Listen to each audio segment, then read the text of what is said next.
locale. Here they used to camp and hunt. On the southern shore where the lake used to be, which is over here.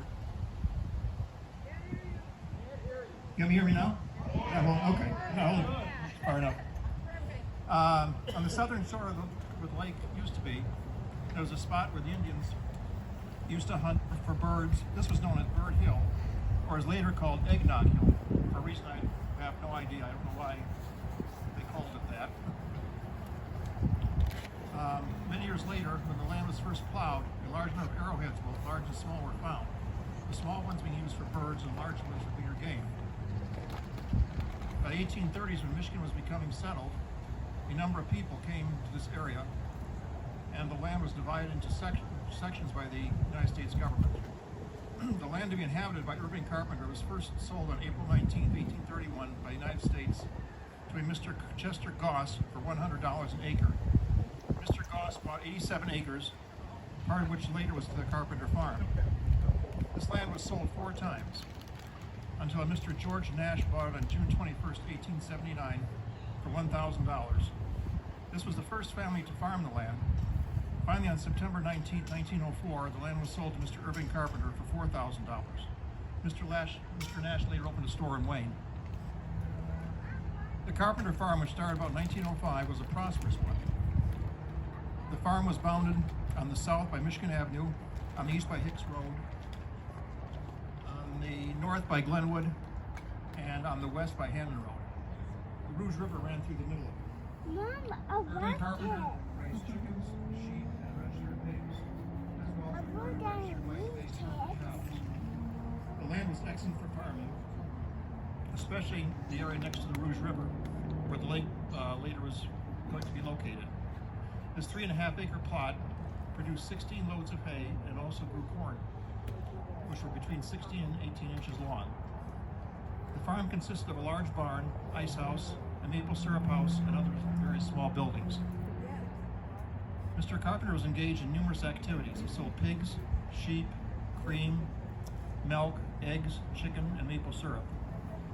The most interesting probably was the maple syrup business. It started in 1905. They had about 150 maple trees, which were located on the northeast corner of the farm. That'd be corner of Glenwood and Hicks. They would tap the trees in February and process the maple syrup in a small 2-room building located nearby. They sold the maple syrup for $2.50 a gallon. This continued until the early 1920s. In 1912, a storm knocked down most of the trees in the maple grove, as well as a large silo on where the barn used to be over here on the barn site. There was no definite reason why Carpenter started the lake, but probably because at this time there were no other tourist camps in this southeastern Michigan. Also, there were very few developed country and roadside parks. This was also the period when more people had automobiles and were looking for places to visit. It was a natural area in which the lake and park could be built on the lower floodplain of the Rouge River. The placement of the lake itself was a perfect location. On 2 sides, natural hills formed part of this dike, which was on the south side and on the west side. The other 2 sides facing the Rouge River, a dike was about 5 feet high, was constructed. All during this period that the lake was in operation, muskrats used to break the dike and let the water out. Also, the spring floods eroded the dike. The lake was comprised of an area of about 5 acres. The old pastures were used as picnic and camping grounds. The lake was easily accessible. There was a main road, Michigan Avenue, which was near it. The interurban streetcar, which used to run on Michigan Avenue, brought people to the lake. There was a small waiting station on the corner. The fare from Detroit to Wayne was 15 cents, and from the center of Wayne to Hannon Road was a nickel. From there, it was just a short walk to the lake. This was continued until 1929 when the line was terminated. The people in this area didn't think the lake would be successful, because probably they thought it was too far out. It was too far from Detroit, so nobody would be coming out. Construction of the lake was begun in the early 1920s. The lake was filled by water supplied by the Rouge River which is much larger than it is today. The water was pumped in by a windmill. Later, an electric pump was installed, which was used when there was no wind. The lake was opened in 1921. At first, the lake facilities comprised of a bathhouse, general store, a wooden dock, and a few canoes. Later, cottages, kitchen, and a playground were added. The lumber with which the cottages were built came from a Wayne factory. I think it was a Prouty and Glass when they tore down part of the factory. That's where the lumber came from, these, at least the 2x4s for the cottages. The cottages had stoves, electricity, and outside plumbing. At the beginning, the only outdoor lighting was for the areas around the cottages, and a dock was provided by kerosene street lamps, which Wayne was replacing with electricity. Later, they were replaced by electric light bulbs. The lake had numerous water activities. There were 15 boats and 24 canoes. In the beginning, the canoes played a great part, but later the rowboats became more popular. There were 2 docks for the landing of canoes. Swimming was also popular. People go swimming for 15 cents, as a sign pointed out. I have a picture of that sign in this book. The sign was made out of bottle caps that they got from the store. They rented the bathing suits to swimmers, which were blue in color with a red border. The swimming area is roped off from the rest of the lake. The water is between 4 and 5 feet deep. Around the bathhouse, one of the favorite sports there at the time was to dive off the roof of the bathhouse. During the entire time the lake was used for swimming, there was only one fatality, when a man had a heart attack and drowned.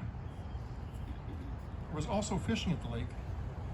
Mr. Carpenter had stocked the lake with fish, and one could fish for 50 cents an hour using only one hook.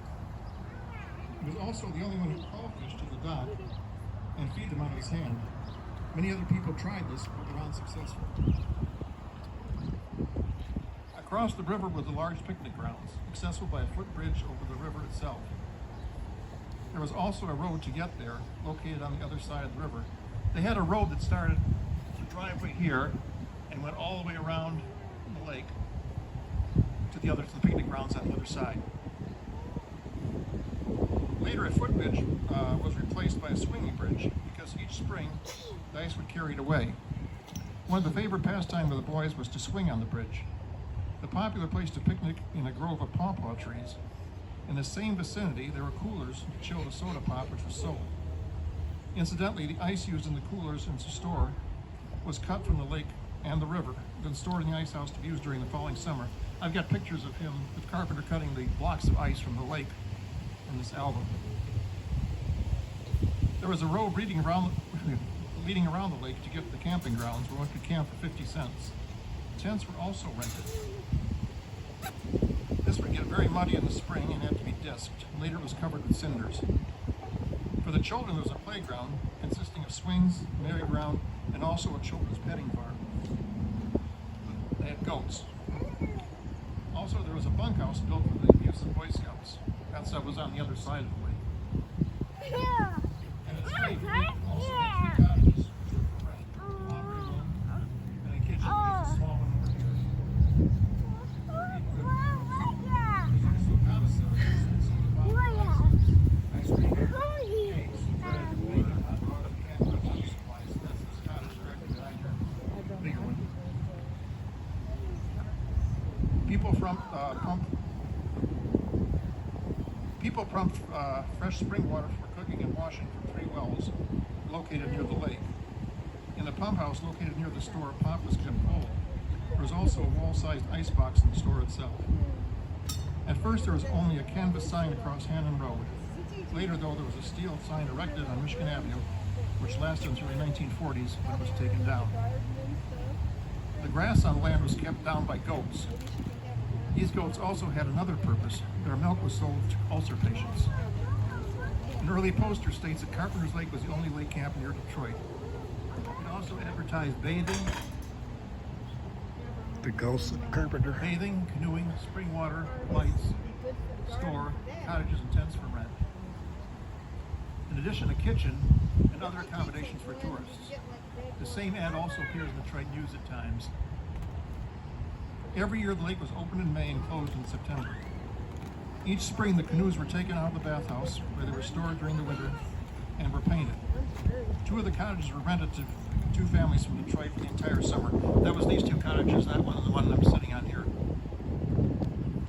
They came each year the lake was in operation. The lake was busiest on weekends, holidays, and when there were large picnics. In this latter group were those held by the American Legion, lodges, clubs, reunions, to name just a few. One of the major gatherings was a rally held for Canada that was run for the state senate. In looking over the local newspaper, the Wayne County Review, which I got at the Historical Museum years ago, of that period, I found references to many picnics held at the lake, which I only cite a few.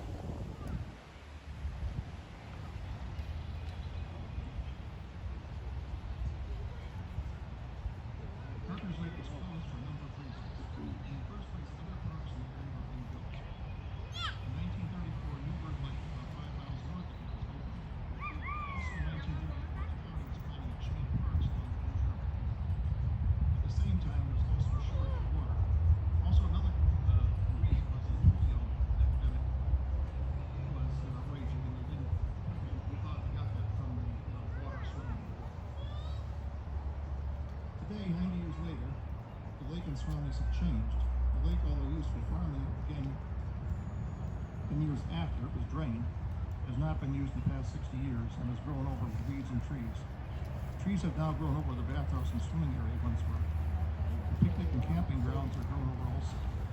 The road which surrounded the lake is overgrown, and the section nearest the river has been washed away. The bridge across the river, the windmill, and also the Boy Scout bunkhouse is also gone. The farm buildings, the sap house, and the barn are also gone. The barn having burned in 1953. The only thing that remained at Carpenter's Lake are the 5 cottages, the dike around the lake, the well where the well where the windmill was located, and the memories. In recent history, my parents bought this place in 1953, and they bought 5 acres, where the cottages are now. The barn having burned in 1953, they got a price reduction when they bought the property because the barn burnt down before they bought it. And starting about in the 1970s, my father was going to tear down these cottages. But then he found out how much it would cost. I think it was like $5,000 or something for them to tear them down and take them away. So I asked him if I could just try to fix one up. So each year, I think starting about 1972, I took one cottage a summer. And the first thing I had to do was to jack the cottages up. When they built these cottages, they were built on stones, and they all settled into the ground. You can see the pictures here, but they look like before. So they settled about 2 or 3 feet in the ground and were rotten, like when the floors were rotted out. I got some 4x4s for the sills. I went to a local junkyard and got car jacks. And I went around and put the sills in and jacked the cottages up one by one. It took about 5 years, but then I got it done. And I had help with this one over here, because this had 3 rooms on it. It's sort of hard to do 3 separate rooms. That ends my talk. Are there any questions? Or? Yes. They're used for storage. And a couple of years, my children were here, they used to sleep in the cottages.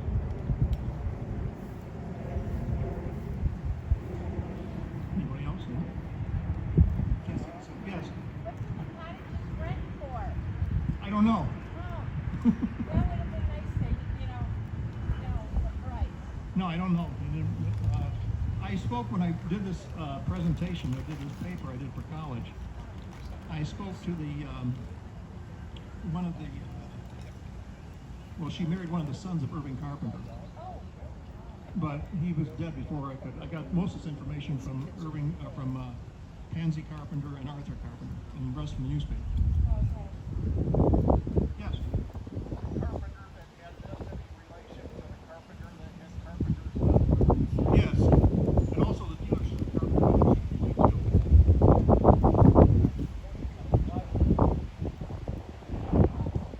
Yes.